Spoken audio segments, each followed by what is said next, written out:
Կա խաղաղություն եւ ոչ խաղաղություն վիճակ, նշանակում է, որ այս ոչ խաղաղության տակ մենք կարող ենք եւս 3 շերտավորում անել, հա? A. Կապիտուլյացիա, տվյալ դեպքում այս երկրի ընթացքի առասարակ։ Երկրորդը ոչ պատերազմ, ոչ խաղաղություն, այսինքն հակամարտության կոպիտ ասած սառեցում եւս մի քանի տասնամյակով, եւ երրորդ կոնտրհարված։ Խաղաղությունը կարող է լինել իրական, լինել երկարաժամկետ, փոխանցվել սերունդներին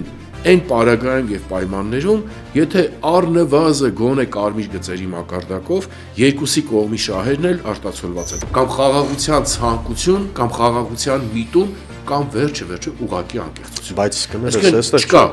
Ընդունում ես թե չէ։ Ոչ, պատերազմել ես Հայաստան չլինելու համար, ուղղակի դա թաքցնում ես, խոսույթում չես օգտագործում։ Սա ուրիշ խնդիր է։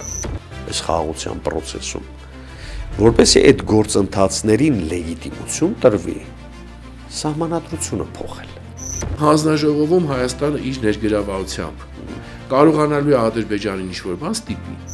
Եթե դու քո գործընթացի ամբողջ տրամաբանությունը չես համապատասխանեցնում պետության նպատակին,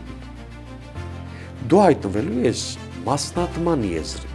Հնչեցված երկու նախապայմանի հետ համաձայնությունը ամրագրված է։ Մնացածը փաթեթավորման խնդիր է։ Դե սովորենք այլ ժողովուրդների, այլ ազգերի։ Մենք անգամ սեփականից չենք սովորում, Աբրահամ։